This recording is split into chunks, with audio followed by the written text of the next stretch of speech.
Breadbox Media Programming is brought to you by... Are you looking to serve God and society? Consider putting your gifts to work as a lawyer. Ave Maria School of Law has been educating faith-filled lawyers for over 20 years. Ave Maria School of Law is committed to training lawyers to use law appropriately around the moral issues of our time. Visit avemarialaw.edu to learn more about integrating your faith with a law degree. Looking for a way to build daily prayer discipline? Seen the rise in mindfulness meditation, but not sure if it is possible to meditate in a way that's consistent with your Catholic faith? Just looking for a way to breathe new life into your existing prayer routine?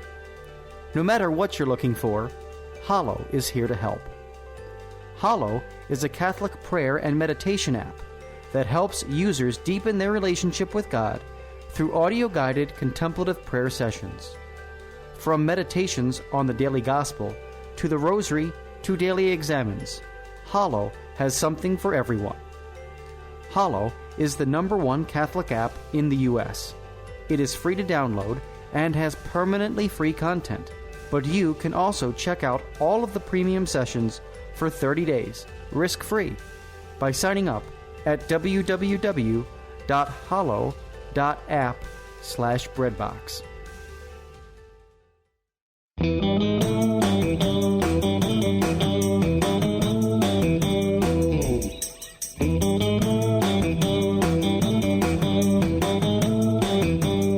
Well, hello, everyone, and welcome back to another episode of Lisa, Hendey, and Friends. Joining us on this week's episode is a real-life friend of mine. I'm always so happy to welcome people that I've met in the actual real world, and one of them today is one of my favorite people. Joining us today is Mrs. Virtue Lady, Cathy Gilmore. She is an award-winning children's author, educator, and a virtue advocate.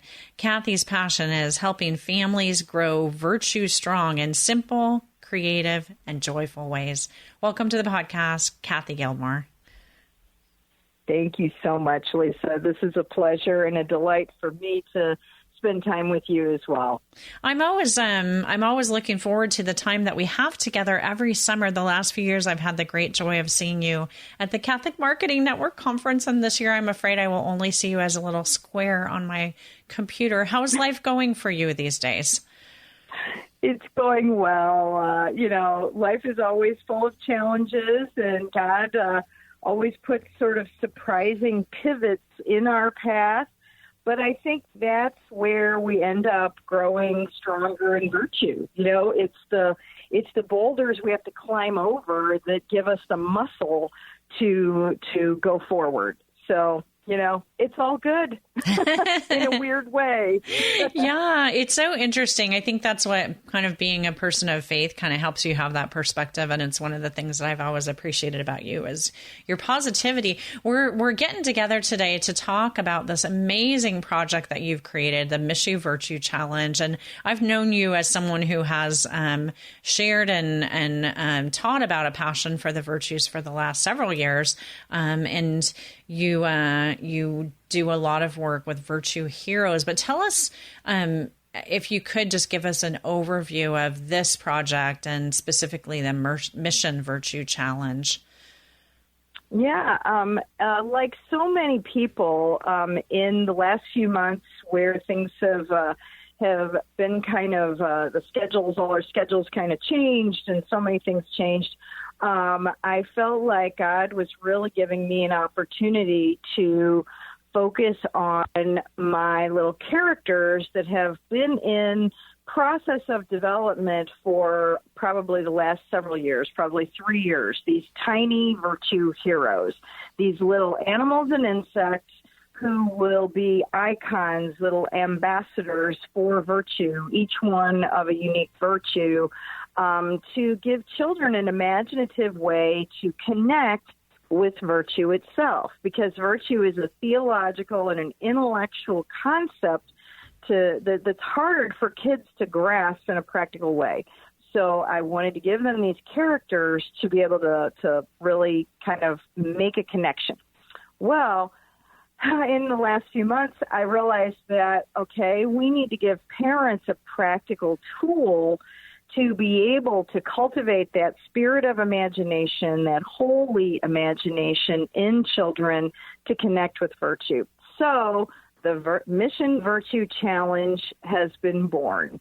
And it is basically a dry erase magnet board that can go on anybody's refrigerator and be used as a, behavior incentive and reward system, just like, checking the little circles or putting little stars, that's, similar to many things that are out there.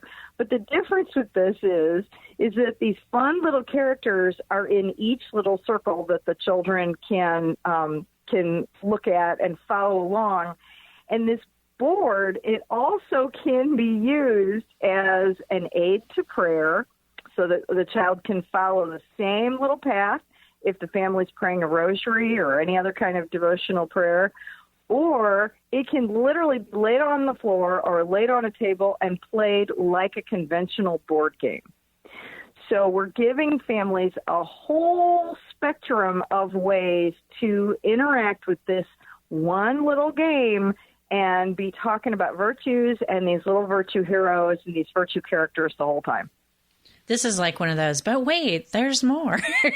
It slices, it dices, it teaches about the virtues. I think mostly everybody who's listening, knows about virtues, but really, what are some examples of some of the virtues that you're trying to teach?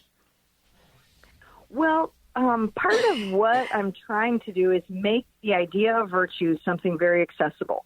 So, for example, one of the tiny virtue heroes is a turtle, and his name is Petros, and he is this virtue of adaptability. So this quality that we can all try for in our daily habits. We can try to have a good habit of being adaptable, but it becomes a virtue strength when we allow God's grace to give us that power, and what I call is the virtue power. You know how kids talk about superpowers. Well, we now are going to talk about our virtue powers. And so Petros gets this strength of adaptability because he originally was a very grumpy snapping turtle who lived in the Jordan River and was transformed by grace when Jesus came and was baptized. So each character is framed in that kind of a way. So it's these things like kindness and prudence and patience, all the good qualities that we're all trying to inculcate and grow in our children and ourselves. But sometimes it's hard to remember them and keep them present in our minds and all of that kind of stuff. So we're creating simple touch points through these characters. One thing that you have done so well here is to employ the power of story. You talk about the power of parable, but the power of story, instead of just saying, well, read these Bible verses, not that there's anything wrong with that, but, you really hang the teaching elements of this around characters that are attractive to kids that have some characteristics that they know from their own worlds. Why is that so important here? Well, because too often what ends up happening, and I'm sure this is true when you are talking with kids about being storytellers, I am God's storyteller. That book is wonderful. Well, if they're going to be God's storyteller, the way stories really impact us in a profound way is when we can relate to it. Well, because the tiny virtue heroes are flawed or small, or they have sort of normal characteristics that a child can relate to, then they're not objects of perfection, which too often when we talk about saints and different things, we end up, making them seem unattainable, that they're way out there. These little characters are very much like all the rest of us, and I think that's why they activate a child's imagination. I love, too, that you give name to characteristics, virtues, that they're things that we want to grow in. And so maybe this provides language for a child rather than just thinking, oh, I'm being naughty or I'm being bad or, I'm angry, that we can actually look at the contrasting virtue and look at how we grow in grace, which provides such a beautiful framework for the sacraments. And, I imagine this as something that a family could even use going into getting ready to go to confession for the first time with a child, that when we strive for virtues and we see the ways in which we fall short, those are where we're asking for reconciliation with God's love. It's really beautiful. And you kind of, in a sneaky way, are teaching the parents or the teachers too, right? So why is it so important that we have tools like this as family, and not just something that you hand to the kids and have them use on their own? Right. And what I realized when 5, 6, whatever years ago, when God really pivoted my life to focus on virtue in such a huge way, I realized that I did not have the virtue vocabulary on the tip of my tongue. I could not call the words to mind. And when I'm trying to raise my kids and give them, what the qualities are that I want them to grow strong in, I couldn't verbalize it. And so what I've noticed is, you are so right, this is definitely geared towards the children, but because it is simple and charming and fun, it makes it simple for the parent to then also engage and remember and have those conversations. One of the families that is sort of piloting, they're the first family. It's actually the woman who's the graphic designer who laid out the game. She's been playing it with her children, and she said they had the most fabulous conversation with her 3 small children and her husband, and they were all sitting with the game, and they were talking about Sal the sardine, who is the virtue icon of humor. And they talked about how humor as a virtue is where you share joy and laughter with someone, not at someone's expense. And they maybe never would have had that conversation had they not been talking about this silly sardine character named Sal. I love that, too, because it sort of serves as a jumping off point, that when you learn those virtues and then you interact in the real world, a child now has the language to apply to virtues that they see, right? Right. And I'm so convinced that, if a child can learn the names of dinosaurs, very complex words at young ages, they can learn these virtue terminology. We can give them the virtue vocabulary at a young age. We just need pegs to tether it to so that they have some kind of an image or something that they can hold on to with that, bigger word. So, Cathy, how does this, is this something that people purchase through your website and then bring into their homes, and how does that work? Yeah, the way that it works is I have a website called virtueheroes.com, and it has all the images of the tiny virtue heroes. So a parent could sit with their child and they can go look at all the little images, all the little characters, and see what their virtue power is, because each character has a favorite mission virtue hero.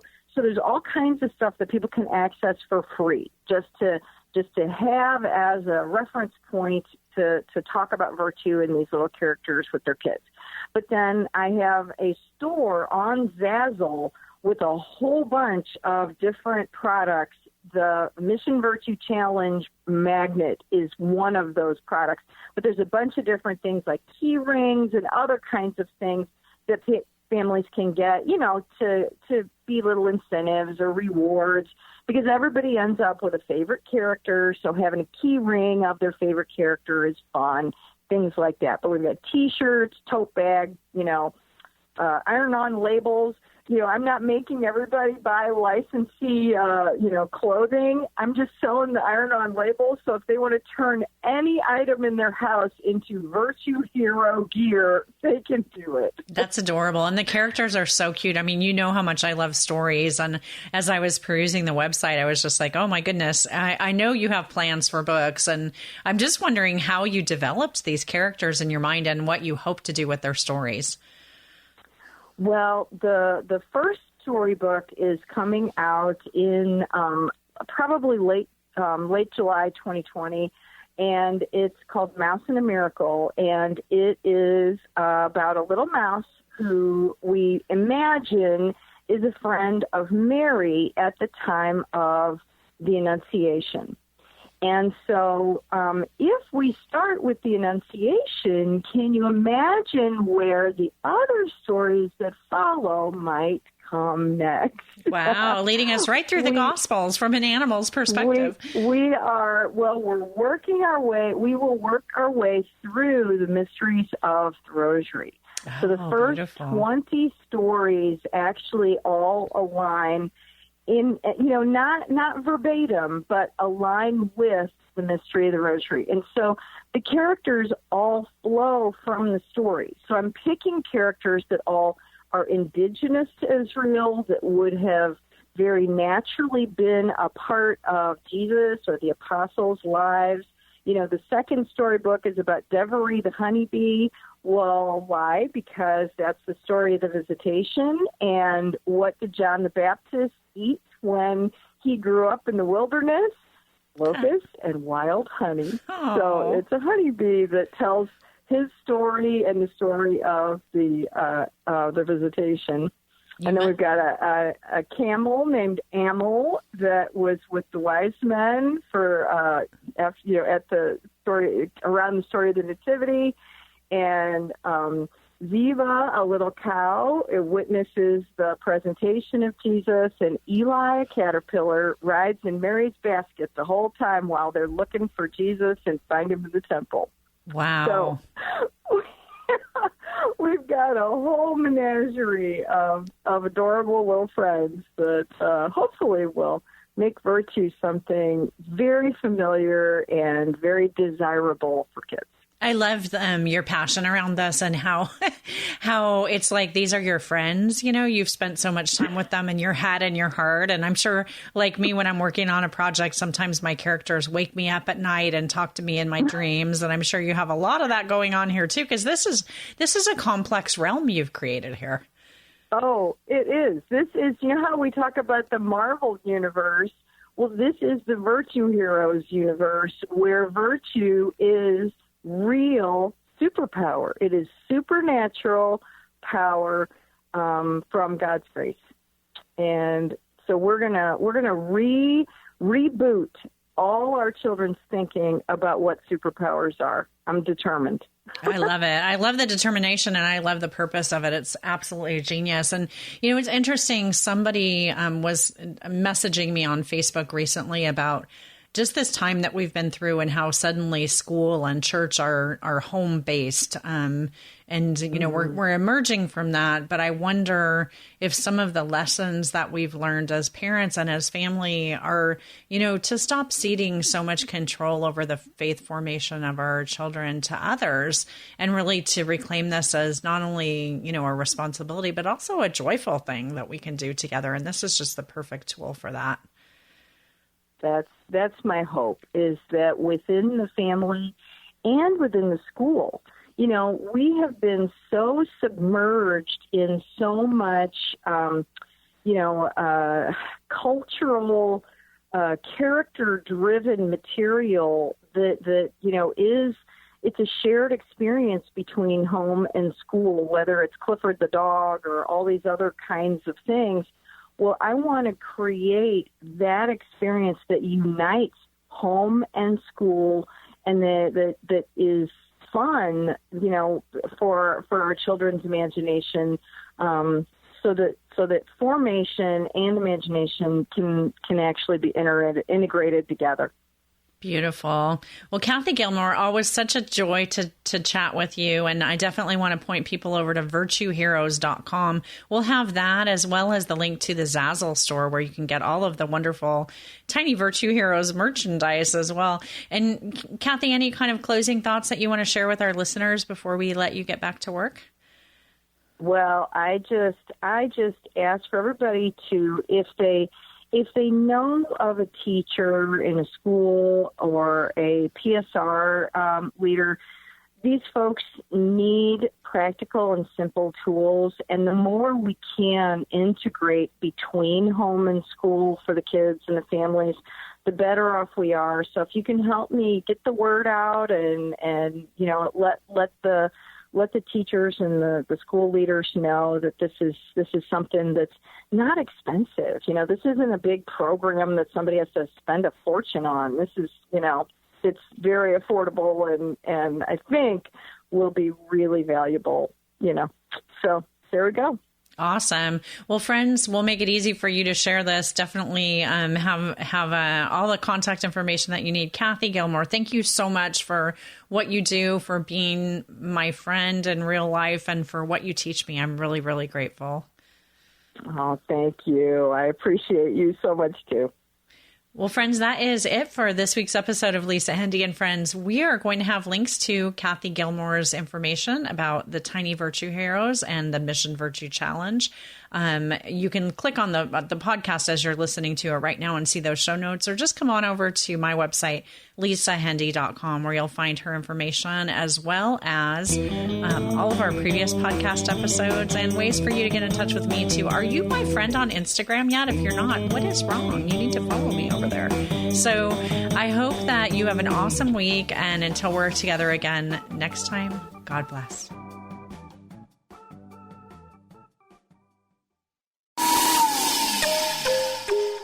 Finding someone on an online Catholic dating site shouldn't be like shopping for a blender. So why do most dating sites leave you feeling like you're shopping for a spouse?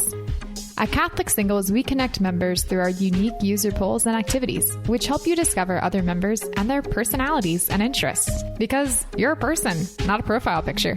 So stop shopping and start discerning. Trust your love story to the original Catholic dating site and use the promo code BREADBOX at checkout for 20% off at CatholicSingles.com.